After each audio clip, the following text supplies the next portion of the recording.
Can everybody hear me without the megaphone? Yeah. Yeah, all right. Now, I'm down here at immense personal expense today. I have raised from what is practically my deathbed, and like this is not just man flu, this is like man Ebola. So, the reason I'm down here is because it's obvious what's happening here. I think that the words that Norm was too polite to voice were class cleansing. Yeah? Now, this has been going on, to my knowledge, I mean, I wasn't around then, but to my knowledge, this has been going on since about 1918. At the end of the First World War, they started pulling this place down. And when I say this place, what I mean is the entire of Northampton. This was the whole of the town. When Alfred the Great, and he wasn't called Great for nothing, or because he'd got a lot of Twitter followers, he was called Alfred the Great because he was great. He said this was foremost amongst the shires. He said that Northampton, by which I mean the boroughs, was the capital of England. Now, look at us.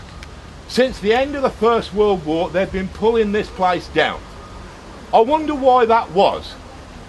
I've been looking at some research onto that period recently, and I've noticed that something happened, didn't it, in 1917 in Russia. They had a bit of a revolution. And so when the troops came home in 1918, I think all across the Western world, governments were quite frightened at the idea of having a lot of disgruntled, disaffected, angry, working class people in big areas crammed in together. So they started breaking us up. Now this place where we're standing here, I remember this. When I was a kid, this was a nice little row of streets. There was, Bath Street and Moat Street and Fort Street. Moat Street and Fort Street, which is what came before Moat Place and Fort Place. Before that, there were moats and forts. My great-granddad used to live round in Fort Street. He lived there with me nan and her firstborn, little baby, apparently very beautiful, called Minnie. She lived to 18 months, and then the fever cart that they used to keep in Spring Lane, that came trundling along and into Fort Street to pick her up because she'd got diphtheria. We only had fever carts in the boroughs because, well, surprisingly, this was the only place we needed them. This was the only place where loads and loads of the kids were getting diphtheria. This place has been abused and neglected for 100 years, and long before that. And this is disgusting.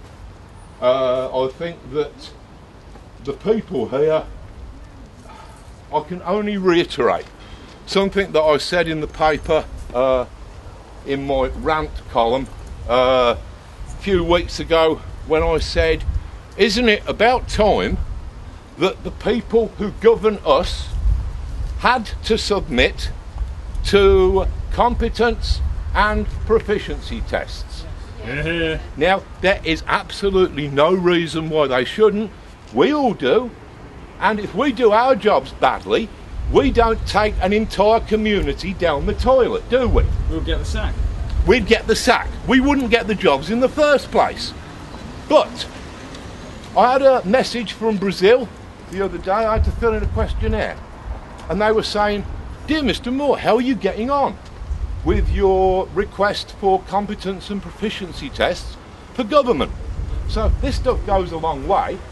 And I had to tell them, well, I've got on about as well as you'd expect, because I've got absolutely no response to it, because I didn't expect one. There is no conceivable test that any of these useless condom failures could ever pass.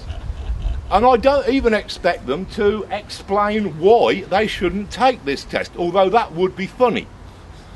I just want to keep asking the question, because if they even admit that they have heard the question, they are doomed. So, I think we should all keep asking the question, because just like Michael Howard with Jeremy Paxman on Newsnight, the question gets funnier and funnier the more that you keep asking it. So, in the short term, anything that Norman Adams says is the best thing to do for this area, support him. And I will be at your back, assuming that I get over this life-threatening illness, and you're all keeping a very sensible distance from me, and I appreciate that. Well, and over to you, Tony. Thank you, Hey, Tony.